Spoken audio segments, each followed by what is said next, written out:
بلومسبری میں جسے کہا جاتا ہے لندن میں، اور لیٹن کوارٹرز پیرس میں یکے بعد دیگرے 3 اجلاس ہوئے، اور وہاں سمجھیے 1935 میں ہمارے بزرگوں نے، جو ہمارے رہنما تھے، انہوں نے بنیاد رکھی، اور وہ سب کے سب نوجوان تھے، اور وہ طالب علم تھے جو بر صغیر سے پڑھنے کے لیے لندن گئے ہوئے تھے، اور اس میں سجاد ظہیر صاحب اور محمد دین تاسیس صاحب، جن کے ناموں سے آپ واقف ہیں، ڈاکٹر ملک راج آنند انگریزی کے بہت بڑے لکھنے والے، اور جیوترمے گھوش اور پرمود سین گپتا، یہ 5 نوجوان تھے جنہوں نے لندن میں اس تحریک کی بنیاد گزاری کا کام سر انجام دیا تھا۔ اس کے بعد منشی پریم چند نے اس کی پہلی جو لکھنؤ کی کانفرنس تھی 1936 میں، اس کی صدارت فرمائی۔ حمید بھائی کا جو اختصاص ہے وہ آپ کے لیے بہت مشعل راہ ہوگا کہ بہت نوجوانی میں انہوں نے سجاد ظہیر صاحب کے ساتھ ترقی پسند تحریک کا ہندوستان میں، یعنی اس زمانے کے ہندوستان میں آغاز کیا، اور 20s جسے ہم کہتے ہیں کہ ابھی عمر تھی، اور انہوں نے ترقی پسند تحریک کے جو ہفتہ وار اجلاس تھے بمبئی کے، اس میں وہ اس کی ساری روداد اور اس کے انتظام و اہتمام میں سارا کام سجاد ظہیر صاحب اور حمید اختر صاحب کرتے تھے، اور وہ ساری جو روزنامے کی جو یہاں پشاور سے ایک رسالہ نکلتا تھا، اس میں اس کی روداد شائع ہوتی تھی، اور وہ کہلاتی ہے کانفرنس کی جو رودادیں ہیں وہ پاکستان اور ہندوستان کے ترقی پسند تحریک کی ایک سب سے مستند دستاویز ہے۔ 1946 اور 47 کا زمانہ یعنی تقسیم کا زمانہ تھا، اور کمیونسٹ پارٹی بھی مشکل میں تھی کیونکہ انگریز حکومت ان کے خلاف تھی، اور وہ قوم پرستوں کے بھی خلاف تھی، اور ان دونوں کے باوجود جو ہماری ترقی پسند تحریک کا جو ہراول دستہ تھا، جس میں اس زمانے میں سجاد ظہیر صاحب اور خواجہ احمد عباس اور کرشن چندر اور عصمت چغتائی اور سجاد ظہیر، یہ سب اس میں شریک ہوتے تھے، اس کی ساری روداد اب شائع ہو گئی ہے، اور بہت بعد میں وہ پرچے برآمد ہوئے، اور اس کی روداد حمید اختر صاحب نے ہی مرتب کی۔ اگر آپ اس کو پڑھیے تو آپ کو اندازہ ہوگا کہ کتنے مشکل زمانوں میں ترقی پسند تحریک کے جو اہداف تھے، مختصراً ایک جملے میں اگر میں آپ سے کہوں کہ اس ملک میں لٹریری ایکٹیوزم کی اگر بنیاد تھی تو وہ ترقی پسند تحریک کے ذریعے قائم ہوئی، اور اس نے جتنے بڑے ادیب بر صغیر کو دیے مختلف زبانوں کو، میں سمجھتا ہوں کہ اس کے بعد کسی ایک تحریک نے اتنے بڑے لوگ پیدا نہیں کیے۔ فیض صاحب ہوں، مخدوم محی الدین ہوں، مجروح سلطان پوری ہوں، سردار جعفری ہوں، کیفی اعظمی ہوں، حیات اللہ انصاری ہوں، عصمت چغتائی ہوں، کرشن چندر ہوں، راجندر سنگھ بیدی ہوں، حیات اللہ انصاری ہوں، احمد ندیم قاسمی ہوں، ظہیر کشمیری ہوں، بے شمار ایسے نام ہیں کہ کہکشاں ہے کہ اس کے بعد پھر آپ بہت دیر تک اس طرح کے بڑے لوگ نہیں پیدا ہوئے۔ اور حمید اختر صاحب ظاہر جن لوگوں نے ان کو دیکھا ہے، یعنی صبا کی طرف سے منہ میں ادھر کر کے کہوں، صبا میں ان کی بہت مشابہت ہے، اور وہ بے حد، اب یہ بات میں کہہ رہا ہوں، اب مجھے کہنا چاہیے، بے حد خوبصورت آدمی تھے اور بہت خوش لباس آدمی تھے۔ اور میں نے حمید بھائی کو دیکھا تو ظاہر ہے کہ وہ میری نوجوانی کا زمانہ تھا، اور وہ اس منزل سے گزر رہے تھے۔ نہایت خوش گفتار آدمی، نہایت خوش لباس آدمی۔ اچھا، اس زمانے میں پاکستان آئے، اور وہ سیکرٹری جنرل کے ساتھ کمیونسٹ پارٹی نے پاکستان کے قیام کی توثیق کی تھی اور سجاد ظہیر صاحب آئے اور یہاں کمیونسٹ پارٹی کی بنیاد رکھی گئی، اور حمید اختر صاحب ان کے سمجھیے شریک تھے اور سیکٹری کے طور پہ انہوں نے کام کیا۔ 3 بار وہ مختلف زمانوں میں جیل کی قید و بند کی صعوبتیں برداشت کی، اور یہ جو بیٹے قید و بند کی صعوبتیں اس زمانے کی ہیں وہ ساری روداد قفس جو ہے وہ پہلے اخبارات میں شائع ہوئی، پھر کال کوٹھڑی میں بھی اور یعنی اگر آپ ان تحریروں کو پڑھیں، میں 1-2 جملے اس کے بارے میں کہوں کہ جو پریزن سٹوریز ہیں وہ بہت لکھی گئی ہیں، یعنی لیٹن امریکہ میں بھی اور یورپ میں بھی، اور فیشزم کے زمانے میں بہت لوگ قید ہوئے تو انہوں نے اپنا اکاؤنٹ دیا ہے۔ حمید اختر صاحب کے اکاؤنٹس اگر آپ دیکھیے تو آپ کو اندازہ ہوگا کہ وہ اس بیرک میں رکھے گئے تھے جس میں پھانسی کے منتظر قیدی رکھے جاتے تھے، اور ان کو اس سیل میں رکھا گیا تھا، مگر جب آپ ان کی تحریریں دیکھیں گے تو اس میں کہیں رونا پیٹنا آپ کو نظر نہیں۔ ہمارے انور مقصود صاحب نے حبیب جالب کی کتاب کی تقریب رلوائی میں ایک بات کہی کہ بعض لوگ ہیں جو ایک دن جیل ہو آتے ہیں اور ایسا لگتا ہے جیسے ساری زندگی انہوں نے جیل میں گزاری۔ افتخار صاحب، میں آپ کے پاس دوبارہ آتا ہوں۔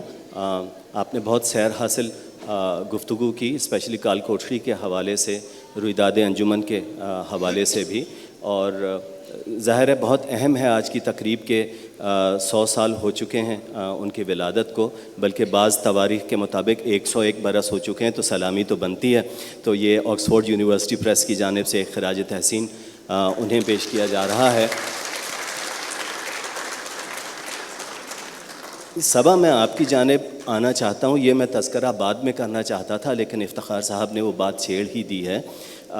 بہت ہی خوشکن اور حوصلہ افزا ایک صورتحال ہے کہ اگر آپ احمد بشیر صاحب کو انٹرنیٹ پہ تلاش کریں تو ان کا تعارف جو آپ کو ملے گا ویکیپیڈیا پہ، وہ ملے گا رائٹر، فادر آف بشرا انصاری۔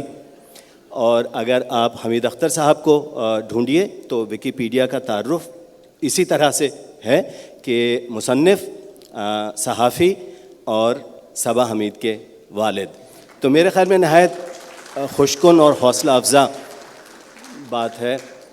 صبا، آپ یہ فرمائیے کہ ان کے خاندان کے فرد ہونے کے حوالے سے تو گفتگو آپ سے ہوگی ہی، خود ایک ذی شعور شخص، ایک پروفیشنل جس نے اپنی فیلڈ میں نام پیدا کیا، آپ نے اپنی زندگی کے مختلف ادوار میں ان کی تحریر و تقریر اور ان کے عمل کو کیسا پایا؟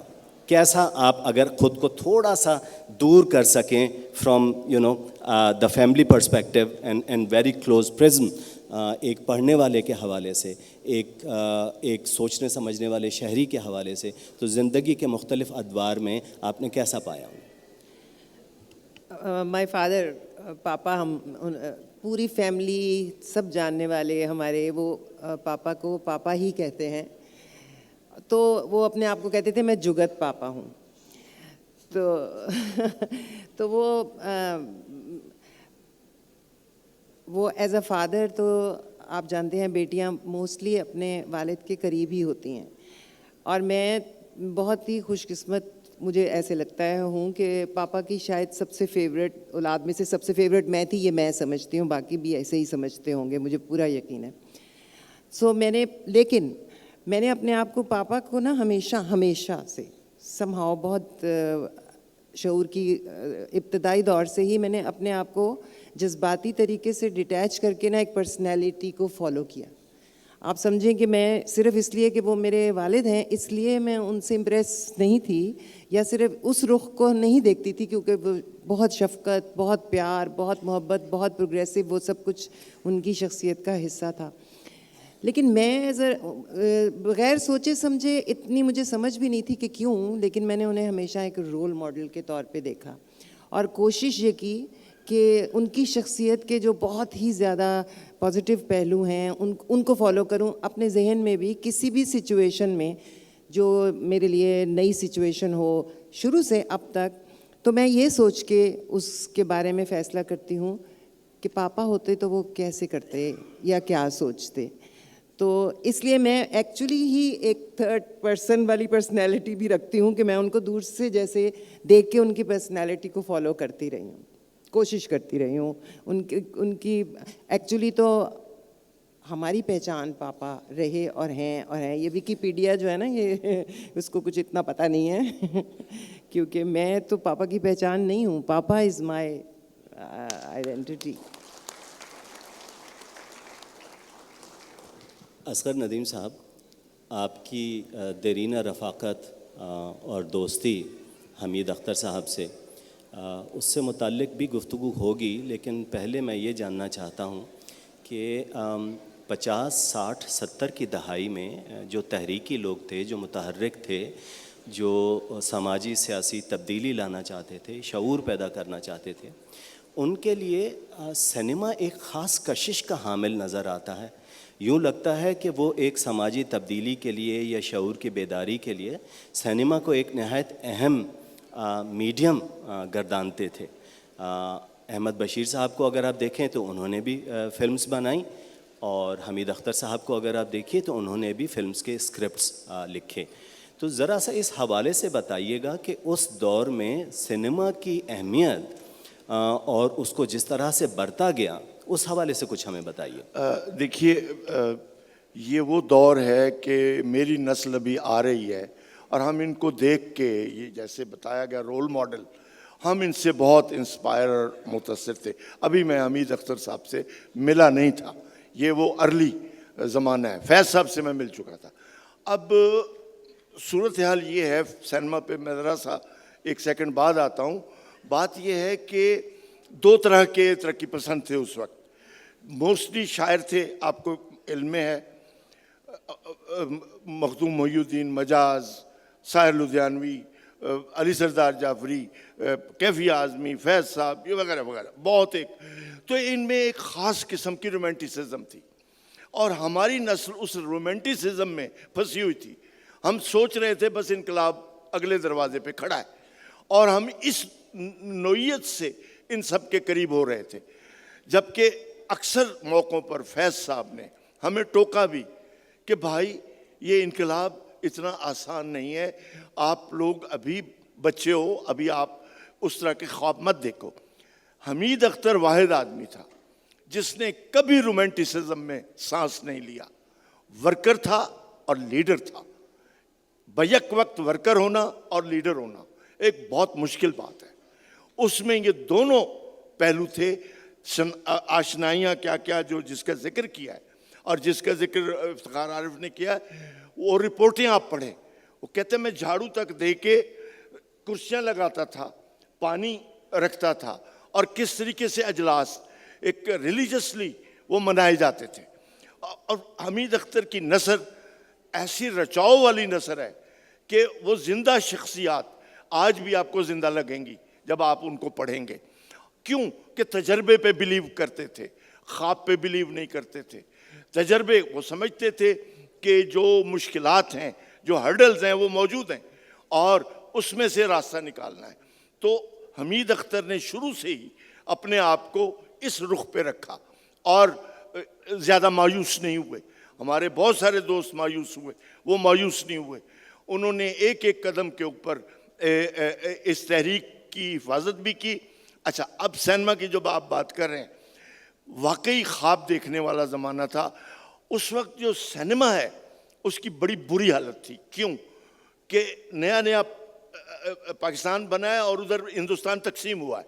سب سے بڑی حقیقت یہ تھی کہ ہندوستان تقسیم ہوا ہے. اس کے نتیجے میں جو ہینگ اوور تھا راجوں اور راجواڑوں کا, تو شروع کی فلم جو ہے, پہلی فلم راجہ ہریش چندر ہے, یعنی گلیمرائز کرنا, گلوریفائی کرنا نوابوں کی زندگی کو, لکھنؤ کی زندگی کو, یہ فلموں میں آ رہا تھا. کیوں کہ ڈانس اس سے منسلک تھا, موسیقی اس سے منسلک تھی, اشرافیہ کی. تو اس بنیاد پر سینما ایک اور رنگ میں نکل رہا تھا. لیکن یہ بھی میں بتاتا چلوں کہ یہ ترقی پسند تحریک صرف ادیبوں کی نہیں تھی, مزدوروں کی تھی, ورکرز کی تھی, کسانوں کی تھی, اور اسی میں فلم آرٹسٹ بھی تھے, اسی میں فلم میکر بھی تھے. اب جن فلم میکرز نے ان کا ساتھ دیا، بلراج سانی، ڈاکٹر سری رام لاگو، ہنگل، اس کے ساتھ ساتھ بنگالی سینما پورا جو کامن مین کا سینما آ رہا ہے، جس میں بیمل رائے ہے، ستیہ جیت رے ہے، اور جو فٹ پاتھ جیسی فلمیں بنا رہے تھے. تو یہ ایک گروپ، بلراج تو یہیں گورنمنٹ کالج کا پڑھا ہوا، گارڈن کالج کا پڑھا ہوا تھا، تو یہ ایک گروپ آ رہا تھا. اور انہوں نے پھر ایکٹیویزم کی کہ فلم کے سبجیکٹ بدلے جائیں، اور وہ پہلے کلکتہ میں بدلے گئے، اور پھر آہستہ آہستہ وہ موومنٹ بامبے کی طرف آئی، لیکن سلولی آئی.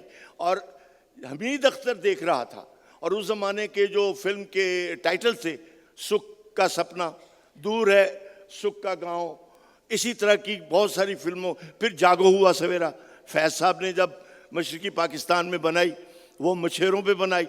تو اس طرح سے یہ سب لوگ منسلک تھے ستیہ جیت رے کی تحریک سے، جس کی پہلی فلم پاتھر پنچولی تھی، جس کو جب دکھایا گیا فرانس میں تو فرینچ فلم میکرز نے کہا کہ یہ کون ہے جو ہماری طرح سوچتا ہے. حمید اختر ان سے جڑے رہے، ایک لیڈر کے طور پر بھی، ایک ورکر کے طور پر بھی. اور اس طرح ان کا کیوں وہ یہ سمجھتے تھے کہ جو بھی چینج کے میڈیم ہیں ان سے ہمیں جڑنا ہے. شاعری چینج کا میڈیم تھا، بالکل اس کے ساتھ جڑے ہوئے تھے. ساحل لدھیانوی کے تو لدھیانے سے دوست تھے، اور ان کے ساتھ تو ان کی ویسے ہی ایک دوستی چلی جا رہی تھی. تو وہ یہ چاہ رہے تھے کہ ہر میڈیم کو استعمال کیا جائے، ایون ٹیلی ویژن کو استعمال کیا جب بعد میں جب ٹیلی ویژن آیا. تو اس طرح حمید اختر سارے میڈیمز کو ساتھ لے کے چلنا چاہتے تھے، اور زیادہ وہ مزدوروں، کسانوں اور عام ورکرز کے ساتھ ان کا تھا. کیوں کہ وہ یہ دیکھ رہے تھے کہ فیض صاحب، علی سردار جعفری، ان کی ایک ڈیٹیچمنٹ ہے، کیونکہ یہ ایک طرح سے ذرا سیکیور اشرافیہ کا ماڈل لے کے آ رہے تھے. تو ہاں، البتہ کیفی اعظمی تھڑے پہ بیٹھنے والا آدمی تھا. اس کی آپ بیتی پڑھیں، اس میں حمید اختر کا بڑا ذکر ہے. وہ تھڑے پہ بیٹھنے والا آدمی تھا، شبانہ اعظمی کے جو والد تھے. سو یہ جو دور آپ نے چھیڑا ہے، یہ بڑا بھرپور دور ہے، اور یہ کمیٹڈ لوگ ایک دوسرے سے جڑے ہوں. اور یہ نہیں ہے کہ ادیب الگ ہے، شاعر الگ ہے، فنکار الگ ہے. نہیں، تھیٹر، اصل جو موومنٹ کی حمید اختر نے، وہ تھیٹر کو استعمال کیا. اور تھیٹر اس زمانے میں کلکتہ اور بامبے میں بہت تھا. انہوں نے پھر تھیٹر کو بھی استعمال کیا، کمیٹڈ تھیٹر، اور اس میں ضیاء سرحدی بھی ان کے ساتھ آئے. تو یہ ایک بڑا زمانہ ہے. اس کی سٹڈی نہیں ہوئی کہ کس طرح شروع میں، آپ نے بڑے اچھا سوال کیا ہے کہ شروع کی فلم اور تھیٹر ترقی پسندوں کے سلوگن تھے، ان کے ساتھ جڑے ہوئے تھے، اور یہ لوگ اپنا میسج اس کے تھرو دے رہے تھے. اور پھر مشاعرہ تو بہت بعد میں آتا ہے، اصل چیزیں تو یہ تھیں. تو جس کی وجہ سے، لیکن حمید اختر جب ایز اے صحافی آتے ہیں، میں آپ کو ندیم صاحب، اگر آپ مجھے میں ایک جملہ کہہ کے، جتنی تکلیفیں حمید اختر نے سہی ہیں، میں ایک واقعے میں اگر آپ سننا چاہیں تو بتا دیتا ہوں. ارشاد. ملتان میں ضیاء الحق کے مارشلہ میں امروز اخبار کو معطل کیا گیا. مسعود اشر کو، میں اس وقت وہاں لکھ رہا تھا، مسعود اشر کو سڑک پہ بٹھا دیا گیا، وہ ہڑتال پہ چلے گئے. ان کی جگہ حمید اختر کو بھیجا گیا کہ آپ امروز ملتان سنبھالیں. میں کالم لکھ رہا تھا، میں نے کالم لکھنا چھوڑ دیا. حمید صاحب نے کہا کہ بھائی مجھے نہیں جانتے تھے، صرف نام سے جانتے تھے. فہیم جوزی جو ان کے رشتہ دار تھے، سبا کو پتہ ہے، وہ ریڈیو میں تھے، ان کو بلایا کہ اس کو لے کے. میں گیا، میں سامنے بیٹھا حمید اختر کے. میں نے کہا حمید صاحب مجھے افسوس ہے کہ آپ اس بندے کی جگہ آئے ہیں جو کمیٹڈ ترقی پسند ہے، اور آپ نے یہ عہدہ کیوں لے لیا؟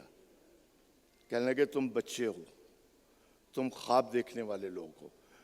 اگر میں نہ آتا تو یہاں ایک جماعتیے کو بھیجا جا رہا تھا. پہلی بات تو یہ ہے، میں یہاں نہ ہوتا. اور دوسری بات سن لو، میرے بچے 2 سال سے بھوکے رہے ہیں. امروز نے میری تنخواہیں روکی ہیں، اور ضیاء الحق نے یہ کہا ہے کہ اگر تم جوائن کر جاؤ تو تمہاری ساری تنخواہیں تمہیں، جو تمہارا حق ہے، تمہیں دے دی جائیں گی.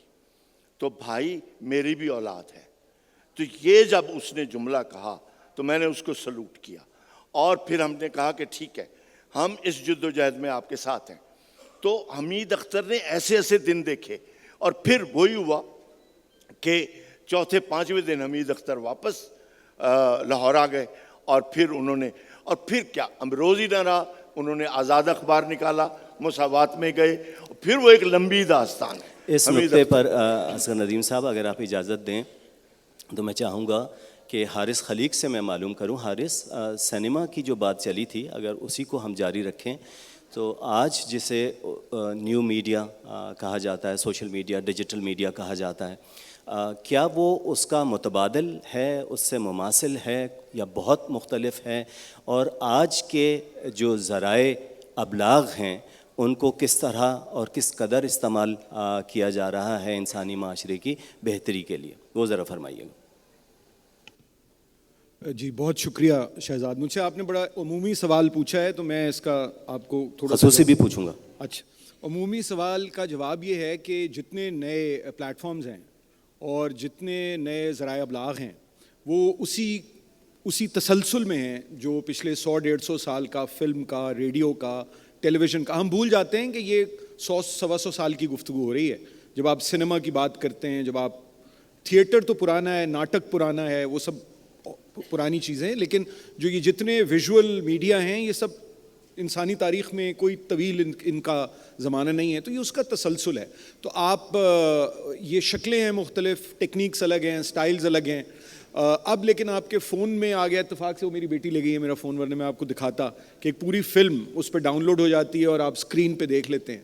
تو یہ تسلسل ہے، کہانی کہنا بنیادی طور پہ، جیسے یہاں ہم بیٹھے ہیں تو یہ بھی ایک غار، اور اس غار میں روشنی کا تصور ہی ہے نا، جو ہمارے کمرے ہیں، جو ہمارے بڑے کمرے ہیں، آڈیٹوریمز ہیں، تو وہی اس کا، مجھے نہیں لگتا کہ کہانی سنانا انسان کو اور کہانی سننا اچھا لگتا ہے، اور اس کو آپ تصویری شکل میں دکھائیں تو اور اچھا لگتا ہے کیونکہ آپ اس کردار سے ریلیٹ کرتے ہیں۔ پھر بڑا اسکرین ہوتا ہے، اور اس کی بہت ساری تھیریز ہیں جو آپ کے علم میں مجھ سے زیادہ ہیں۔ چلیے، آپ نے خصوصی کوئی فرمائش کی تھی، وہ آپ سے وہ پوچھ لیتا ہوں۔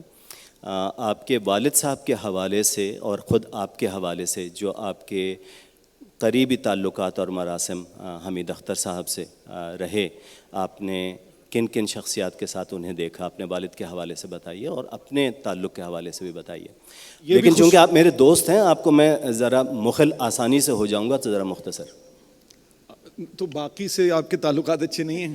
نہیں، ایک بزرگی کا بھی وہ۔ اچھا، نہیں، اس میں جو یہ بھی خصوصی سوال نہیں ہے، یہ نجی سوال ہے اس کا، لیکن میں آپ کو ایک بتاؤں کہ میرے والد 1942 میں 1942 میں لکھنؤ سے لاہور آ گئے تھے اپنی کچھ، کیونکہ میرے دادا کمیونسٹ پارٹی آف انڈیا میں تھے تو ان کی برادری کا کچھ حصہ، کچھ رشتہ دار دور کے افتخار بھائی کے علم میں وہ لاہور میں تھے، تو وہ 1942 میں لاہور آئے، تو یہ جو 4-5 دوستیاں زیادہ ہوئیں۔ میرے والد ذرا کم آمیز تھے، پیچھے زیادہ رہتے تھے، اتنے متحرک نہیں تھے، لیکن ان کی بہت قریبی دوستی جن لوگوں سے ہوئی اس میں ان میں، اور وہ جاری رہی آخر تک، اور اس میں ایک بہت بڑی سبب اس کا یہ ہے کہ ان سب لوگوں نے ناکام فیچر فلمیں بنانے کی کوشش کی، ناکام ہوئے جو بھی فیچر فلم۔ احمد بشیر صاحب، صفدر میر صاحب، حمید اختر صاحب، میرے والد پران نیول صاحب اس وقت تک لاہور میں تھے، کیونکہ یہ جو آپ کا تقسیم ہے یہ اس کے بعد ہوئی ہے۔ تو یہ سارے مڈ 40s میں یہ یہاں سے بامبے چلے گئے تھے، کوئی کبھی گیا، صفدر میر، احمد بشیر اور میرے والد تو ساتھ گئے تھے، حمید اختر صاحب بھی آگے پیچھے، یہ سب بامبے چلے گئے، اور آنا جانا، اور انہوں نے، اصغر ندیم سید صاحب نے اپٹا کا ذکر کیا تو انڈین پیپلز تھیٹر ایسوسی ایشن، پروگریسو رائٹرز ایسوسی ایشن، اور جو بھی بحریہ کی بغاوت ان لوگوں نے دیکھی 46 میں، جو یہ سب وہاں رہے۔ پھر ظاہر ہے کہ یہ تقسیم کے بعد واپس آ گئے، اور واپس آ کے انہوں نے فلمیں بنانے کی کوشش کی، اور 2 ناکام منصوبے 1960 کی دہائی میں، میری ارلی 60s میں غالباً، جو میں نے بعد میں سنا ہے، وہ حمید اختر صاحب نے اور میرے والد نے ایک 2 مرتبہ فلمیں بنانے کی کوشش کی، جس میں حمید صاحب اس کے پروڈیوسر تھے اور والد میرے اس کے ڈائریکٹر تھے، اور اسکرپٹ بھی کچھ لکھوائے گئے، لیکن وہ ان کو فائنینس کرنا اور انہیں پھر بنانا، وہ ایک، پھر کسی کو جیل ہو جاتی تھی، کیونکہ وہ بھی ایوب کا زمانہ تھا نا, صرف ضیاء کا زمانہ تو نہیں گزرا. ایوب کو اب سمجھا جاتا ہے پاکستان میں کہ بڑے انہوں نے خیر کے کام کیے ہیں, جو کہ بالکل غلط ہے.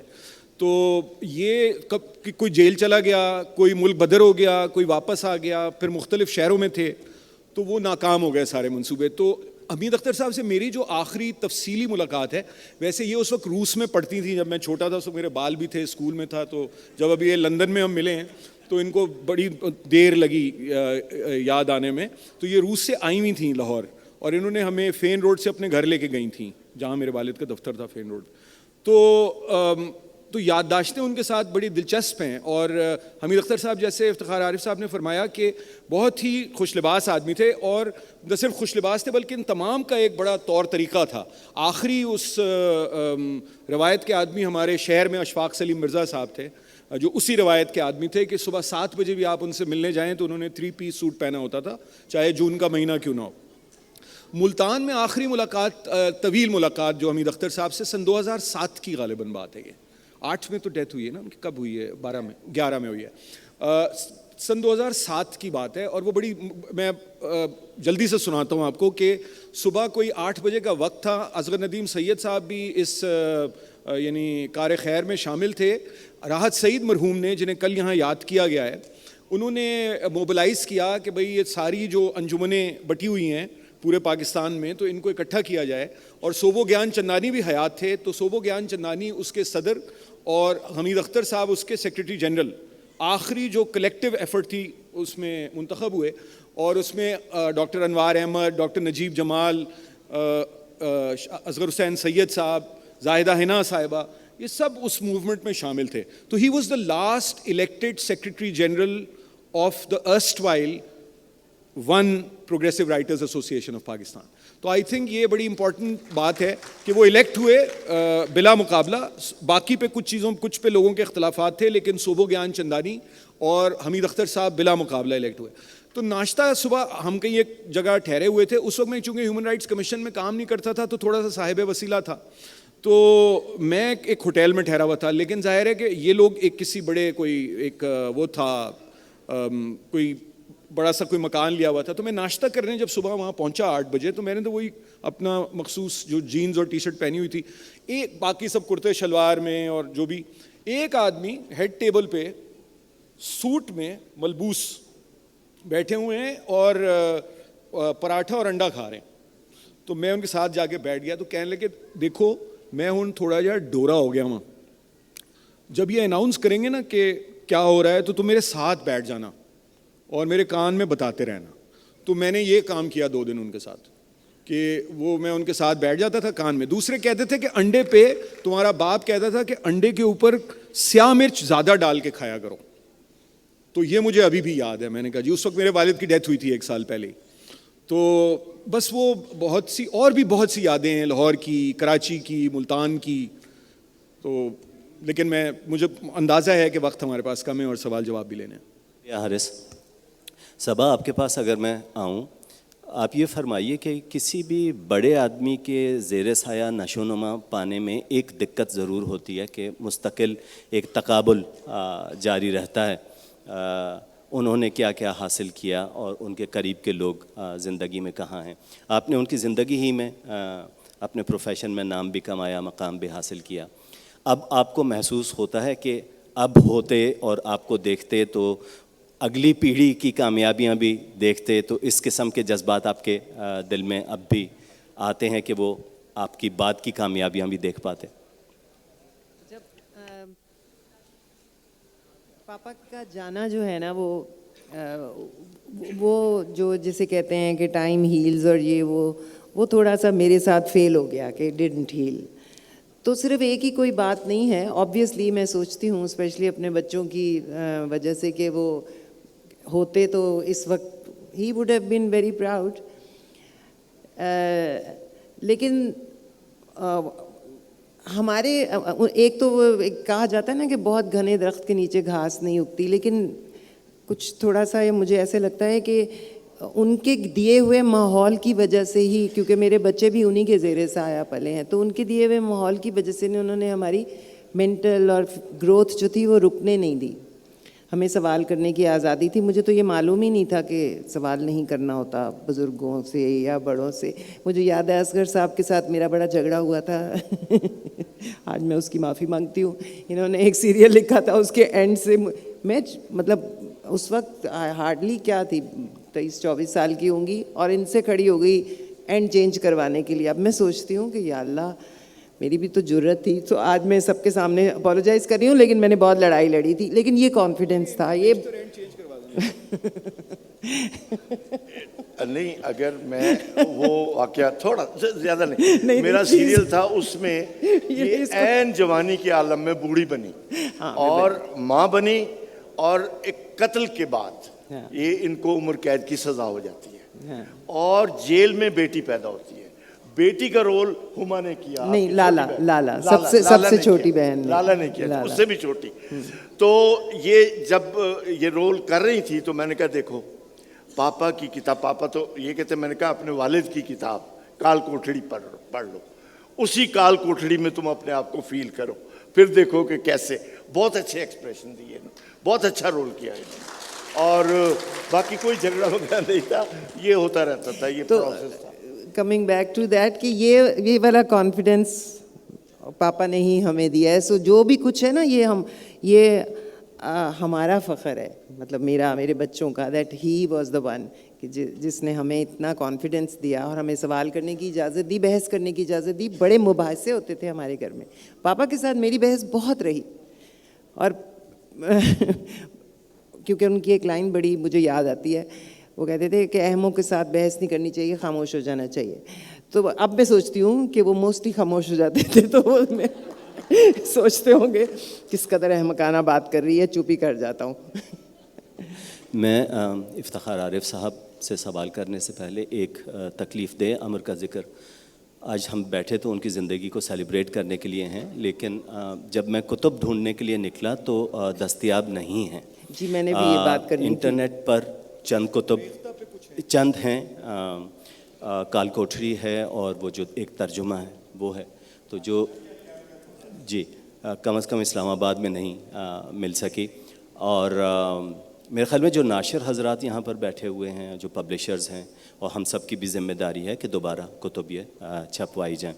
افتخار عارف صاحب, میں آپ سے یہ جاننا چاہتا ہوں, سامعین بھی جاننا چاہیں گے, ناظرین, کہ ترقی پسند تحریک کے حوالے سے ظاہر طویل تو بحث یہاں پر ممکن نہیں ہے, ادب برائے ادب اور ادب برائے زندگی کی, لیکن اس تحریک نے اس خطے کے جمالیاتی احساس پر کیا اثر چھوڑا ہے, اور جو ہمارا ایک اجتماعی جسے کہا جائے کہ ادب کا ذخیرہ ہے, اس میں آپ کیا سمجھتے ہیں کہ وہ استعارے, وہ تشبیہات نہ ہوتیں یا اس جرت سے استعمال نہ ہوتیں اگر ترقی پسند تحریک وجود میں نہ آئی ہوتی؟ تو اس حوالے سے ذرا بتائیے گا کہ جمالیاتی احساس پہ اس کا کیا اثر پڑا. دیکھیے, جو موضوعات ہیں مثلاً ترقی پسند تحریک کے افسانہ نگاروں کے یا ناول نگاروں کے, تھیٹر کی اور سنیما کی اور فلم کی بات ان کی, وہ دیکھیے اور پھر آپ اس سے اندازہ کیجئے کہ ابھی آپ نے جن کا ذکر کیا یہاں ذکر نہیں ہوا, اور انہوں نے افسانے بھی لکھے بہت, اور ان کی ایک کتاب ہے وہ بھی راولپنڈی اسلام آباد میں بھی کسی کتاب خانے میں نہیں ہے, اور لاہور میں بھی دستیاب نہیں ہے, لامکان, جس میں ان کے افسانے ہیں.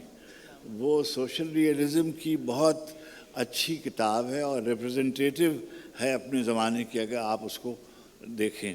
پھر کال کوٹھڑی ادب کا ایک ایسا قصہ ہے کہ اس کو یہ بھی دستیاب نہیں ہے, اس میں روداد قفس ہے. ترقی پسند تحریک کے جتنے اہداف ہیں اس کا بنیادی ہدف یہ ہے کہ جو قلم ہے وہ امانت ہے عوام کی, اور جو آنے والے زمانوں میں مجبوروں کو اور مظلوموں کو اور مقہوروں کو ان کا حق دلانے کی, آزادی کی, حقوق انسانی کی, یہ وہ تمام باتیں صرف نعرے بازی نہیں ہیں اور صرف آئیڈیالزم نہیں ہے. اور میں اصغر سے اس بات پر اختلاف کرتا ہوں کہ بغیر کسی خواب کے کوئی سفر طے نہیں ہوتا. دنیا کے جتنے بڑے انقلابی ہیں اور دنیا کے جتنے بڑے انقلاب ہیں وہ کسی نہ کسی خواب سے اس کی بنیاد گزاری ہوئی ہے اور کسی نہ کسی خواب کے نتیجے میں تحریک کا رخ اختیار کرتے ہیں. چنانچہ آپ دیکھیں گے کہ ترقی پسند تحریک کی اگر آپ فہرست بنائیں گے تو پورے بر صغیر کے عوام میں بیداری پیدا کرنے کے لیے اور ظلم کے خلاف نبرد آزما ہونے کے لیے آزادی کی جد و جہد میں جتنا کام سر انجام دیا. دوسری بات جتنے متصادم اسٹیبلشمنٹ کے جو لوگ تھے چاہے وہ مثلا مذہب کے سلسلے میں رواداری کا رویہ یہ ترقی پسند تحریک کی دین ہے. نیکیوں کی ظلم سے مبارزت کا رویہ یہ ترقی پسند تحریک کی دین ہے. جبر کے خلاف انکار کا رویہ یہ ترقی پسند تحریک کی دین ہے. اور دنیا میں جتنے بڑے ادیب ہیں جتنے بڑے لکھنے والے ہیں وہ سب کسی نہ کسی سطح پر ترقی پسند ضرور ہوتے ہیں. اگر وہ دیانتدار اپنے قلم کے ساتھ وفادار ہیں تو وہ اپنی زمین کے اور اپنے زمانے کے احوال کے اور اپنی زبان کے وفادار ہوتے ہیں. اس سے قطع نظر کوئی بڑا ادب تخلیق نہیں ہو سکتا. اب حمید اختر کی ساری کہانیاں اگر آپ ابھی جیسے آپ نے ذکر فرمایا ان کے جو کالم ہیں یعنی اس جہاں وہ پہلے تو یہ کہ ان کے راستے مسدود کر دیے جاتے تھے, جہاں وہ جاتے تھے ان کو کام نہیں کرنے دیا جاتا تھا, انہیں ملازمت سے علیحدہ کر دیا جاتا تھا, لیکن کبھی انہوں نے شکوہ سنجی نہیں کی. کوئی جیسے ہوتا ہے کہ میرے ساتھ یہ ہو گیا, میرے ساتھ یہ ہو گیا. میں نے تو ان کو آخری زمانے میں بھی دیکھا. آشنائیاں کیا کیا آپ دیکھیے. ہمارے زمانے میں روزانہ ادیبوں اور شاعروں کے درمیان ہزار طرح کی باتیں ہوتی رہتی ہیں. آپ تو ماشاءاللہ جوان آدمی اس جھگڑے کو زیادہ جانتے ہیں. سجاد ظہیر صاحب کے بارے میں, صفت حسن کے بارے میں, جوش صاحب کے بارے میں, ساحر کے بارے میں, جو ان کے خاکے ہیں آشنائیاں کیا کیا میں, جس کو آپ بیٹے کہتے ہیں پین پورٹریٹس. اردو میں خاکوں کی جو روایت ہے اس کی وہ بڑی کتاب ہے. میں نے سبا سے بھی کہا تھا اور شاید میں نے ان کی کسی کتاب کی تقریب رونمائی میں حاضر بھی ہوا تھا لاہور جب اس کی پہلی کتاب ان کو شائع ہوئی تھی, تو وہ فراہم نہیں ہے بالکل.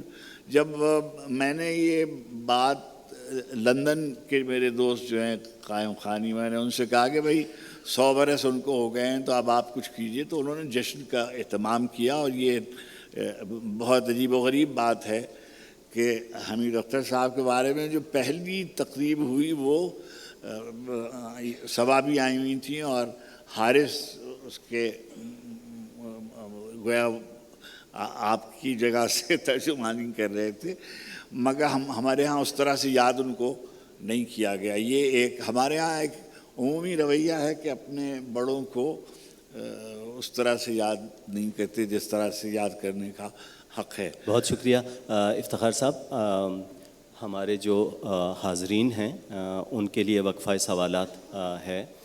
اس سے پہلے میں ایک بات کہنا چاہوں گا, اور اس کا اگر کوئی جواب ہو تو میری درخواست یہ ہوگی کہ ان سوالوں کے جواب کے ساتھ ہی ضمناً جو ہے ایک لائٹر نوٹ پہ میں ان کا واقعہ سنانا چاہتا ہوں. سر وہ اس میں آ جائے گا, یقیناً سوالات میں ضرور آئے گا. چونکہ خواب کی بات کی افتخار عارف نے, امیدی اور نا امیدی کی, افتخار عارف صاحب نے امیدی اور نا امیدی کی بات کی. ایک انٹرویو میں حمید اختر صاحب نے فرمایا ساحر لدھیانوی سے متعلق کہ اس کی سیاسی بصیرت کا میں معترف ہوں.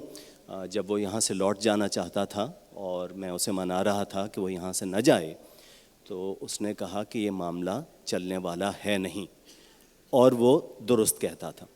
تو اتنے آپٹیمسٹ لوگ اور اتنے پر امید اور عملی جد و جہد کرنے والے لوگ بھی کبھی کبھی مایوسی اور نا امیدی کا شکار ہو سکتے ہیں.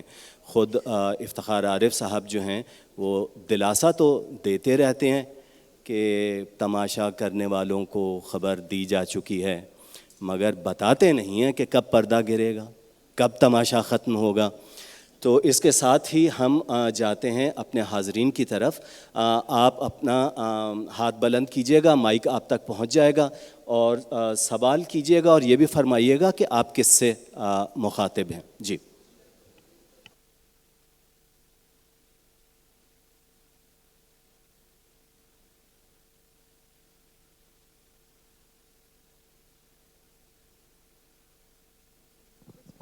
السلام علیکم. آپ سب کو میری طرف سے رسپیکٹیبل ہیں آپ سب میرے لیے.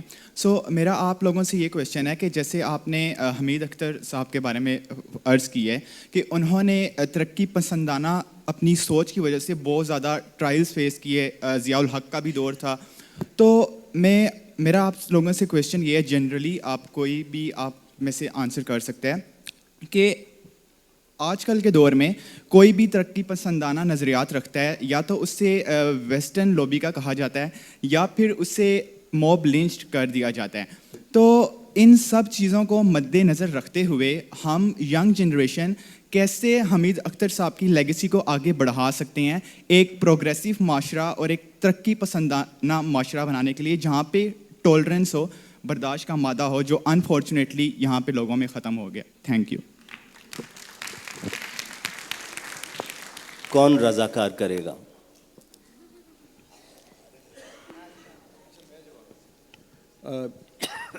دیکھیں, یہ کوئی جو زمانہ ہے یہ ہمیشہ سے ایسے ہی ہے. یہ کوئی پاکستان میں جو آپ سن رہے ہیں کہانیاں, تو کچھ لوگوں کو کوئی اس کی تھوڑی سی قیمت چکانی پڑتی ہے.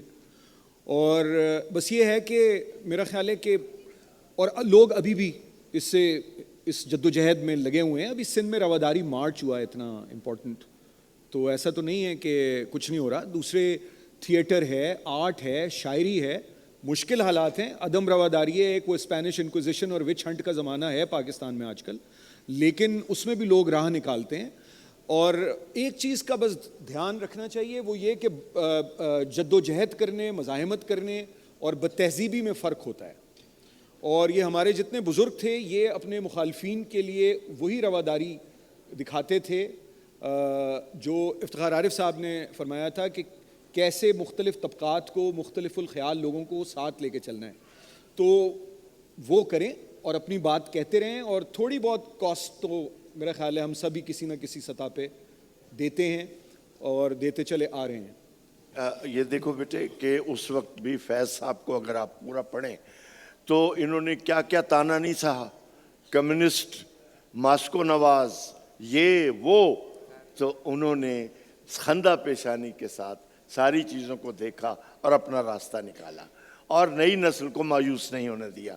میں امیجیٹ ان کی نئی نسل میں تھا, اور صبا یا حارث, تو ایسے ہی ہے کہ آپ کو قیمت جیسے انہوں نے کہا دینی پڑتی ہے. اور یہ دور مشکل دور ہے, دور وہ بھی مشکل, بہت شدید مشکل دور تھا. اب تو چلو وسائل ہیں, اب تو ہم سوشل میڈیا استعمال کر کے کیتھارسس کر لیتے ہیں. اس وقت تو کچھ نہیں تھا. یہ حمید اختر گھروں میں پمفلٹ بانٹتا تھا. اب آپ ذرا پڑھیں اس کو کہ کس کس طریقے سے حمید اختر جو تھا, مثال کے طور پر بامبے میں اگر اجلاس ہو رہا ہے تو کیا میڈیم تھا اطلاع دینے کا؟ کوئی نہیں تھا. یہ سائیکل پہ نکلتے تھے, اور کس کس طریقے سے ان کو پتا تھا کون سے کوارٹر ہیں جہاں جا کے یہ پرچی ڈالنی ہے.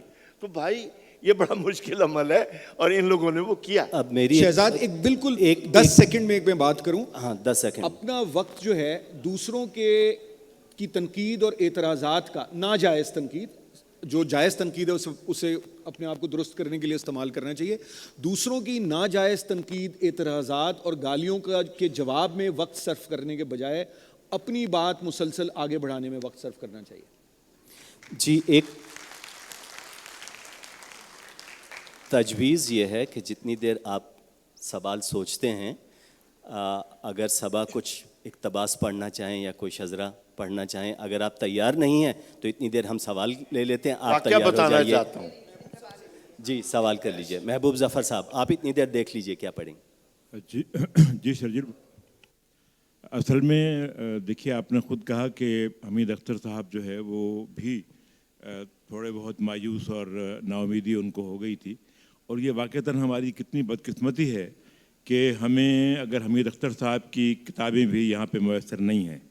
مجھے افتخار عارف صاحب نے حکم دیا تھا ابھی 2 مہینے پہلے ان کی کتاب تلاش کرنے کے لیے، تو آپ یقین کریں کہ میں لاہور کے ایک ایک پبلشر کے پاس گیا، ان کی کتابیں جنہوں نے چھاپی تھیں وہاں سے کتاب نہیں ملی، اور پھر کراچی میں جا کر فضلی سن سے 2 کتابیں ان کی میسر آئیں. تو کتنے بڑے آدمی کی کوئی کتاب یہاں پہ نہ ہونا اور اتنے بڑے بڑے اداروں کے ہوتے ہوئے نہ ہونا، یہ کتنی بدقسمتی کی بات ہے. اور میں سمجھتا ہوں کہ اس پر ضرور غور کرنا چاہیے، اور حمید اختر صاحب کی کتابیں جو تمام کتابیں ہیں وہ نئی نسل کے لیے بھی بہت ضروری ہے کہ وہ دستیاب ہونی چاہیے. بہت شکریہ محبوب ظفر صاحب. صبا آپ کچھ پڑھیں گی؟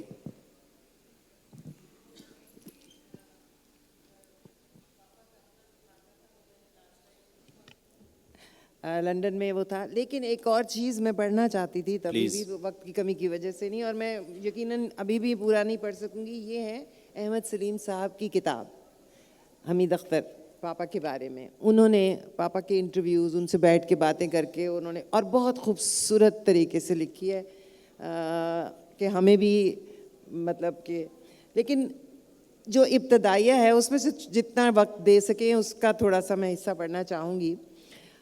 حمید اختر 2 لفظوں پر مشتمل، بظاہر ایک سادہ سا نام. ان لفظوں میں کوئی گھن گرج، کوئی گونج نہیں، لیکن ان 2 لفظوں سے مل کر ایک شخصیت کی پہچان سامنے آتی ہے. اگر آپ صرف حمید کہیں تو ہو سکتا ہے آپ کا دھیان اے حمید کی طرف چلا جائے، اور اگر صرف اختر کہیں تو شاید آپ کو اختر شیرانی یاد آ جائیں. ہو سکتا ہے صرف حمید کوئی سا بھی حمید ہو، اسی طرح اختر کہنے سے آپ کے ذہن میں کوئی شناخت نہ ابھرے، لیکن جب یہ 2 لفظ مل جاتے ہیں تو ان سے ایک گہری معنویت جنم لیتی ہے. ایک چہرہ جانا پہچانا، زندگی سے بھرا وجود. اس شناخت، اس پہچان کا صرف ایک رخ نہیں، ہمہ پہلو، ہمہ جہت، افسانہ نگار، اخبار نویس، اداکار، فلم ساز، مدیر، مترجم. گویا ایک شخصیت میں کئی شخصیتیں پنہاں ہیں، ایک رنگ میں کئی رنگ گھلے ہوئے ہیں. پڑھ لو. یہ احساس کہ آپ حمید اختر کے عہد میں سانس لے رہے ہیں، زندگی پر اور زندگی کی جد و جہد پر آپ کے یقین کو بڑھاتا ہے.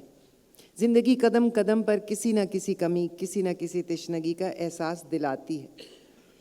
ایک تخلیق کار کے طور پر حمید اختر کا وجود اس کمی، اس تشنگی کا مداوا کرتا ہے. کال کوٹھڑی پڑھ کر ایک قیدی اندھیرے میں بھی اپنے گرد زندگی کا اجالا دیکھ سکتا ہے. یہی حال ترقی پسندوں کے اس پورے قافلے کا تھا جس کا حمید اختر اہم حصہ تھے. فیض، سجاد ظہیر، سبط حسن، ساحر، کرشن چندر، بیدی، منٹو، احمد رائی، کس کس کا نام لو. ان سب کی تحریریں آج بھی امید اور جدوجہد کو بڑھاوا دیتی ہیں. امید اور جدوجہد کی اس مشعل کو زندہ رکھنے کا واحد طریقہ یہ ہے ان کی زندگی اور فن کے عظیم ورثے کو نئی نسلوں تک پہنچایا جائے. یہ چھوٹی سی کتاب اسی سلسلے کی ایک حقیر کاوش ہے. اسی طرح میں نے عرض کیا حمید اختر کے عہد میں موجود ہونا زندگی اور اس کے جدوجہد سے جڑنے کے مترادف ہے. ان کے بارے میں لکھنا ان کے ساتھ خود اپنے وجود کی گواہی دینے جیسا ہے. میرے لیے یہ انتہائی فخر کی بات ہے کہ انہوں نے اس حقیر سی کاوش کے لیے نہ صرف میرا نام تجویز کیا بلکہ اپنے بارے میں بھی مواد کی فراہمی کی. بہت شکریہ صبا. اصغر ندیم سید صاحب آخری بات کریں گے. میں ایک واقعہ آخری دنوں کا، پہلی بات یہ کہ حمید اختر بے حد محفل آرا آدمی تھے، بزلہ سنج تھے، اور کیا وٹ تھی ان کی اور کیا واقعات ان کے پاس تھے، اور ہم اکثر ان کی محفلوں میں ان سے واقعات سنتے تھے. اب وفات سے چند دن پہلے کا واقعہ بتا رہا ہوں کہ فیض صاحب کی 11 کی بات ہے، وفات سے 1 ہفتہ یا 10 دن، ان کی 100ویں برسی تھی فیض کی. اچھا، میں نے ڈرتے ڈرتے فون کیا. میں بیکن ہاؤس نیشنل یونیورسٹی میں تھا، ہم وہ منانا چاہتے تھے، تو فون بھی صبا نے اٹھایا، یہ آ چکی تھی لاہور میں. تو انہوں نے ان کو فون دیا تو جو پہلا جملہ کہا، تم نے بڑے اچھے وقت پہ فون کیا ہے، آج ہی میری آواز واپس آئی ہے. یہ ان کا جملہ ہے، کیونکہ وہ کیمیو تھراپی کرا رہے تھے گلے کی. تو کہنے لگے آج ڈاکٹر نے کہا ہے کہ آج تم بول سکتے ہو تو میں آؤں گا. وہ پہنچ گئے، ہمارے لیے بڑی بات تھی. اب وہ ہنساتے رہے محفل کو، ایک سے ایک واقعہ فیض کا. وہ آج وہ سیریس موڈ میں ہی نہیں تھے. اب جو واقعہ انہوں نے آخری سنایا وہ میں سنانا چاہتا ہوں. کہنے لگے کہ ایک پارٹی تھی جس میں رات کے وقت خواجہ خورشید انور، میں اور فیض صاحب ہم تینوں تھے، اور ملکہ ترنم نور جہاں بھی اس میں تھی. تو واپسی کے لیے ملکہ نے کہا کہ میں آپ کو چھوڑ دیتی ہوں. تو فیض صاحب نے کہا بھائی تم دونوں بھی آ جاؤ. کہتے ہم تینوں بیٹھ کے راستے میں ریگل پہ خواجہ خورشید انور نے کہا بھائی ہمیں یہاں اتار دیں. تو میں نے کہا میں بھی اتر جاتا ہوں. تو حمید اختر اور خواجہ خورشید انور اتر گئے. تھوڑی دیر بعد 2-1 منٹ بعد فیض صاحب گاڑی سے اترے اور پہنچے. ظالموں کیسے دوست ہو، کوٹ ان کوٹ ہے، ظالموں کیسے دوست ہو، مجھے کس کے پاس اکیلا چھوڑ کے جا رہے ہو. رات کے 2 بجے. بہت شکریہ اصغر ندیم صاحب. Thank you. آپ تمام کی تشریف آوری کا بہت شکریہ. اور اس نوٹ پر ختم کرتے ہیں کہ محبوب ظفر اور مجھ جیسے قاری جو ہیں وہ کتب تلاش کرتے رہیں گے، اور ناشران جو ہیں وہ ان سے التماس ہے کہ برائے مہربانی ان کتب کو دوبارہ شائع کریں. بہت شکریہ. Thank you very much.